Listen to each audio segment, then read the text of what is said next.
여러분들이 2024학년도 입시를 어떻게 준비를 해야 될까? 답은 정해져 있죠. 고3 학생들은 재수생처럼 공부를 하셔야 돼요. 내가 1점대 후반에 애매한 점수면 몸이 갈리더라도 세특 챙기고 수능 챙기세요. 그러면은 서영고, 서성한 들어갈 수 있는 길이 열리게 되는데 2점대 후반의 친구들 같은 경우에는 생기부 분석을 꼭 하셔야 됩니다. 랑쌤TV 시청자 여러분 안녕하십니까, 랑쌤입니다. 2023학년도 정시 합격자를 발표하는 학교들이 하나둘씩 늘어나고 있습니다. 1월 6일 날 성균관대를 시작으로요, 가천대, 서강대, 중앙대, 서울여대, 서울시립대가 미리 정시 합격자 발표를 했고요. 다른 학교들도 원래 발표를 하려고 했던 2월 초보다는 설이 지나고는 대부분의 학교들이 발표를 하지 않을까, 이렇게 예상이 듭니다. 정시라는 것은 끝까지 가봐야 되는 것이기 때문에 원서를 쓴 친구들 지금 최초합을 하지 못했더라도 너무 걱정하지 마시고요. 오히려 최초합의 경우는 하향 지원을 해서 합격을 한 거기 때문에 특히 상위권일수록 지금 합격한 친구들은 다른 학교로 빠져나갈 가능성이 큽니다. 성균관대 글로벌 경영학을 합격한 친구 같은 경우에는요, 아직 연세대하고 고려대학교가 합격자 발표를 안 했잖아요. 이 친구는 가군에 연세대나 고려대를 합격하면 빠져나갈 학생입니다. 그렇기 때문에 이 정시는 추가 합격으로 붙어야 제대로 들어갈 수 있다는 점, 이 점은 꼭 알아두셔야 2024학년도에도 여러분들이 원서를 쓰실 때 큰 도움이 될 것이고요. 오늘 제가 준비한 영상은 재학생이건 재수생이건 갈림길에 있죠. 내가 포커스를 수시에 둘 것이냐 정시에 둘 것이냐, 이것에 대한 이야기를 해보려고 합니다. 2024학년도는 수능 역사상 가장 적은 인원이 수능을 응시할 입시가 될 것입니다. 그 이유는 2005년생이 가장 적게 태어났기 때문이고요. 그렇기 때문에 대학을 가기가 가장 편한 그러한 상황이 2024학년도 입시다라고 예상을 할 수가 있는데, 이것은 여러분들이 공부를 정말 잘하는 친구들이라면 예전보다 더 쉽게 최상위권 대학에 합격할 수 있는 토대가 마련됐다는 것을 의미합니다. 2024학년도 수능이 2023학년도보다는 조금 어렵게 될 거고요. 그렇게 안 나오게 되면은 올해와 같이 정시에서 동점자들이 많이 발생을 하고 그로 인한 등급컷 하락으로 피해를 보는 학생들이 생기지 않으려면 정말 수능 어려운 게 낫습니다. 2022학년도 급으로 나올 것입니다. 그렇게 나와야 되고요. 자, 그러면은 제가 수시부터 이야기를 할 텐데요. 2024학년도의 경우 많은 것이 바뀌죠. 생활기록부에서 수상실적과 봉사활동이 반영이 되지 않고 독서도 없어집니다. 물론 교과 세특 안에서 독서 활동을 하는 것은 그대로 유효하지만요. 그렇기 때문에 상대적으로 대학이 평가를 할 수 있는 분야가 창의적 체험 활동 상황과 교과 세특, 행동 특성 발달 상황, 이 세 가지밖에 없어졌습니다. 그러면 학생을 평가할 수 있는 것이 줄어들게 된다면 결국에는 내신 시험을 잘 보는 학생들이 유리할 수밖에 없는 구조가 이 학생부 전형의 특징이 될 수 있겠는데요. 통계로도 나와 있습니다. 보통 1등급 초반대의 학생들이 의치한약수와 서연고, 서성한까지를 교과로 쓰고 그것에 조금 못 미치는 학생들이 본인들의 탐구력 활동을 통해서 종합으로 지원을 하는 경향이 컸었는데요. 아직 2023학년도에 수시 합격자의 통계가 나오진 않았지만 이 합격자 변화 상황을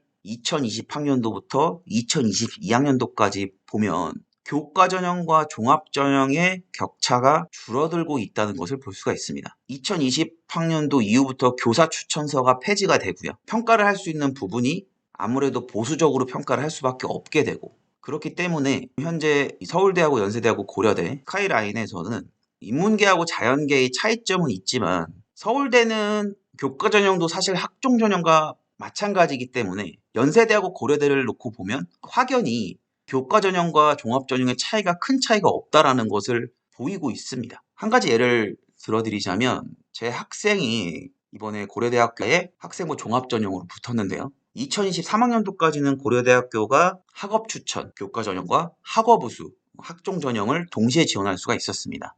이 친구의 내신은 1.4등급대였고요. 생활기록부가 그렇게 매력적인 학교 출신이 아니었기 때문에 오히려 교과로 합격할 가능성이 높다고 예상을 했고, 이 친구는 수능도 강했기 때문에 충분히 정시까지도 노려볼 만한, 그래서 모든 것을 다 갖추고 종합은 어려울 수 있으니 교과와 수능으로 한번 밀어보자라고 했는데 신기하게도 고려대학교에서 교과 전형에서는 예비번호를 못 받고 학종 전형에서는 예비번호 거의 앞번대를 받아서 학업우수 전형으로 들어갔습니다. 고려대학교 학업우수 같은 경우에 자연계열은 4합 8이기 때문에 수능까지 잘하는 학생들을 뽑는 전형이라고 볼 수 있고, 고려대가 2024학년도부터 정시에서도 교과 우수자 전형을 집어넣은 것이 학업우수로 뽑는 수시를 정시로 갖다 놓았다, 이렇게 생각하시면 될 것 같아요. 이 말은 성적이 압도적으로 좋으면 학교에서의 활동이 미진하다 할지라도 충분히 합격할 수 있다는 사례거든요.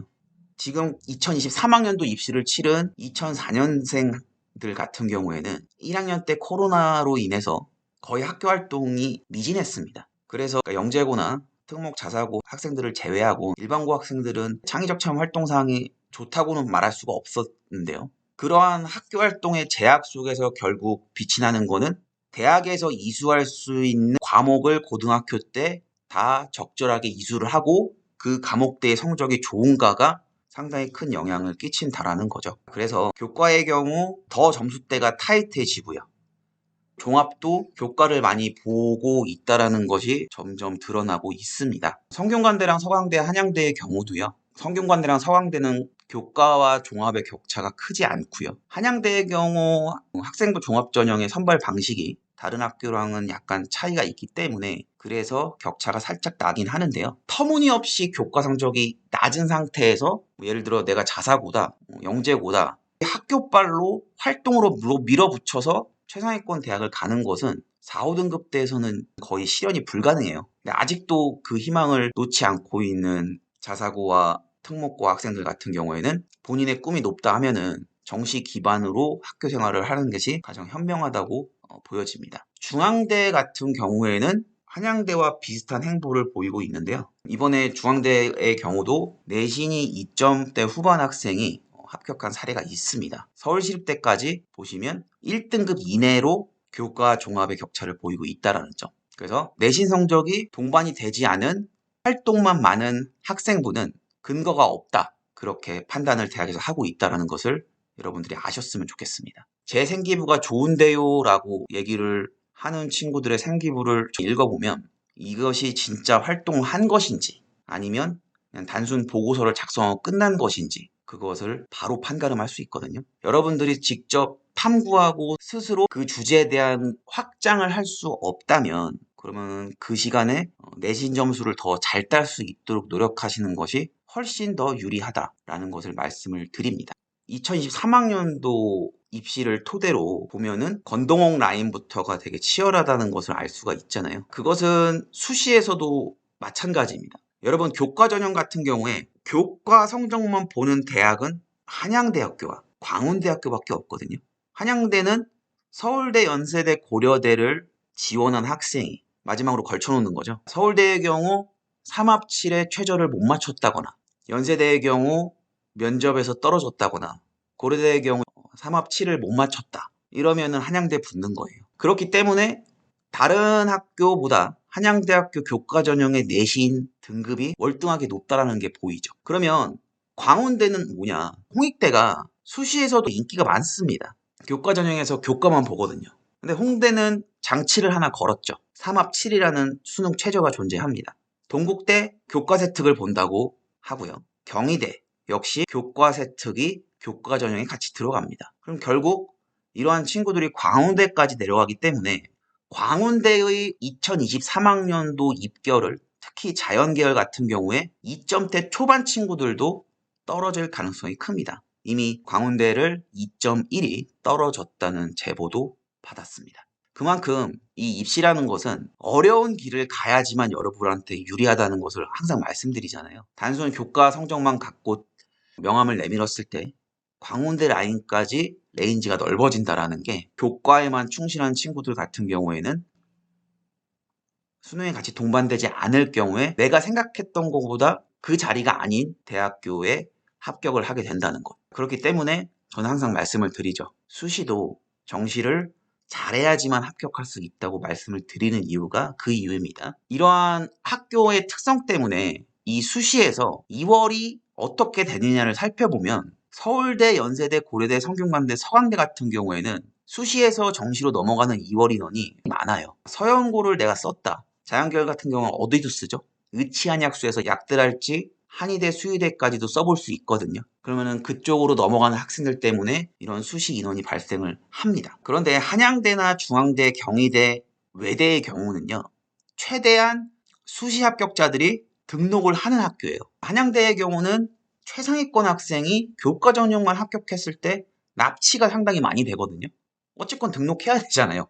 수시에 하나라도 합격이 되면 등록 여부를 떠나서 정시 지원 자체가 불가능해지니까요. 그래서 2월 인원이 적고, 중앙대 같은 경우에는 1점대 후반, 2점대 초반 학생들이 무조건 가고 싶어하는 인기 대학교입니다. 경희대도 마찬가지죠. 그렇기 때문에 이러한 특수성으로 인해서 수시 2월 인원이 적게 발생한다는 것을 말씀드릴 수가 있고, 그럼 이화여대가 살짝 튀는 이유는 이화여대와 중앙대, 한양대를 같이 붙은 친구 어떡하겠어요? 한양대와 중앙대로 넘어가기 때문에, 그래서 2월 인원이 좀 더 발생을 한다는 점, 이것을 자료를 통해서 알 수가 있습니다. 이번에 정시 건동 라인은 팍 터졌는데 윗 라인의 경쟁률의 경우 전반적으로 낮은 편입니다. 여기서 중앙대와 외대 같은 경우에는 학교 전체의 경쟁률이 높은 이유가 다군 때문이에요. 다군의 중앙대 경영과 중앙대 전자전기 소프트웨어, 외대의 경우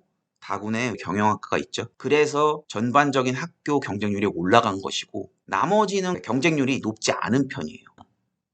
2023학년도 수능이 2022학년도에 비해서 상대적으로 난이도가 쉬웠고, 그리고 진학사가 경쟁률에 큰 영향을 끼친 것이 있어요. 그래서 건동원, 국숭세산 요 라인이 상당히 경쟁률이 높습니다. 그럼 이런 것을 봤을 때 여러분들이 2024학년도 입시를 어떻게 준비를 해야 될까? 답은 정해져 있죠. 고3 학생들은 재수생처럼 공부를 하셔야 됩니다. 내가 1점대 후반에 애매한 점수면 몸이 갈리더라도 세특 챙기고 수능 챙기세요. 그러면은 서연고, 서성한 들어갈 수 있는 길이 열리게 되는데, 2점대 후반의 친구들 같은 경우에는 생기부 분석을 꼭 하셔야 됩니다. 전문가에게 의뢰를 해도 되지만 이건 여러분들이 직접 본인의 생기부를 읽어봐도 충분히 가늠이 돼요. 내가 진짜 주체적으로 활동을 하고 그 활동 자체가 생기부에 다 들어가 있고 그거에 대한 구체적인 근거들이 다 제시가 되어 있는지를 확인을 해보세요. 그게 아니라면 2점대 후반에서 3점대 초반 친구들은 학종으로 대학을 가기가 상당히 힘들다라는 것을 말씀드릴게요. 2022학년도부터 학생부 종합전형의 인원이 줄면서 학종 재수도 있고, 그리고 안전지향적인 원서 접수를 생각하는 친구들이 많기 때문에 중경외시부터 인서울 하위권까지는 상당히 수시 라인이 촘촘합니다. 그래서 본인의 생기부를 판단을 하고 모의고사 성적이 훨씬 더 잘 나온다. 그러면 2점대 후반, 3점대 초반 친구들은 정시로 성서한, 한성서 여기를 뚫을 수 있게 필사적으로 수능 공부를 하세요. 재수생들도 마찬가지입니다. 필사적으로 정시에 목숨을 거셔야 됩니다.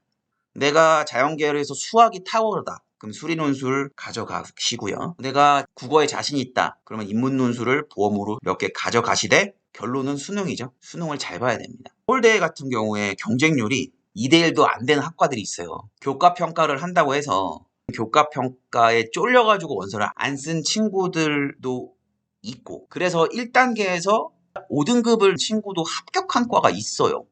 2단계에서는 날아가겠지만 여기서 의미하는 것이 특히 자연계열은 의치한약수가 예전에 서울대의 위상을 가지고 있는 거예요. 그렇기 때문에 오히려 지금 서울대가 상당히 경쟁률이 너덜너덜한 상태입니다. 그래서 여러분들이 수능을 정말 잘 보시면 연세대나 고려대보다 서울대를 들어가기가 더 쉬울 수도 있습니다. 교과평가 있는데 저 내신이 안 좋은데요? 이런 상황만 아니면 돼요. 자, 여러분들이 기계공학과를 가려고 하는데 물리1, 물리2, 화학1, 화학2가 전혀 안 돼 있다. 이러면은 교과평가에서 빵점 받죠. 내신이 5등급인데 괜찮을까요? 내신 등급도 물론 중요하겠지만 서울대에서 이상적으로 생각하는 AA 등급을 받는 친구들은 정시로 절대 서울대를 쓸 수가 없습니다. 내신도 1등급이고 교과 이수도 잘했다. 그럼 당연히 미리 서울대에 수시로 합격을 해 있거나 아니면은 다른 의치한약수, 연세대, 고려대 합격해 있기 때문에 AA를 받는 친구들은 거의 없고, B냐, BC냐 요 싸움입니다. 뭐 CC까지 있을 수 있겠죠. 그럼 이거는 1.5점 싸움이기 때문에 수능을 압도적으로 잘 보면 커버가 돼요.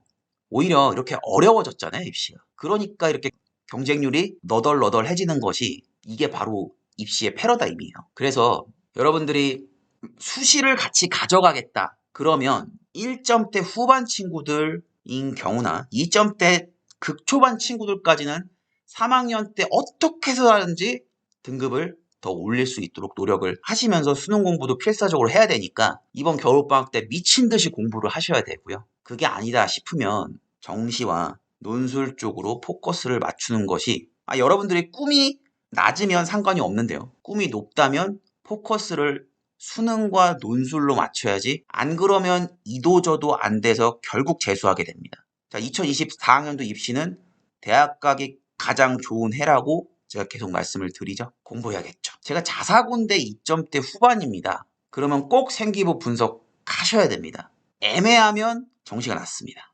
근데 자사고에서 2점대 후반 친구들 같은 경우에는 모의고사가 1등급에서 2등급 초반 왔다 갔다 하거든요. 그러니까 그것을 염두해서 본인이 어떤 식으로 가는 것이 좋을지를 빨리 판단하시고 정하셔야지.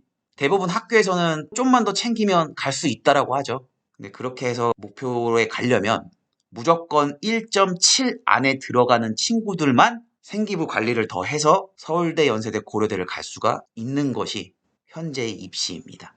아니 정시도 5등급이 1차를 합격하고 그러면 내신이 4, 5등급이어도 연고대 갈 수 있는 거 아니야? 서성한 갈 수 있는 거 아니야? 아주 특수한 케이스죠. 근데 이것도 제가 항상 말씀드립니다. 내 자신이 그런 아주 특수한 케이스가 될 거라는 생각은 도박이나 마찬가지예요.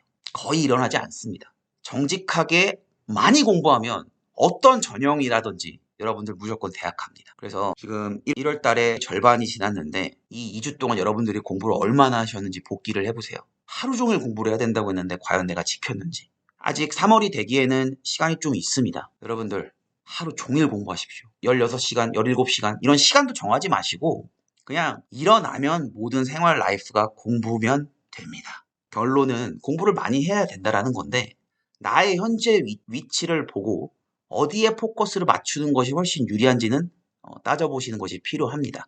이렇게 해서 오늘 방송은 마치도록 하고요. 벌써 설이 얼마 남지 않았는데 설 연휴 때도 공부는 많이 하셔야겠죠. 공부를 얼마나 많이 하느냐가 결국 수능을 얼마나 잘 보냐를 결정합니다. 많이 한다면 그날의 변수도 없앨 수 있습니다. 또 다른 영상으로 찾아뵙겠습니다. 감사합니다.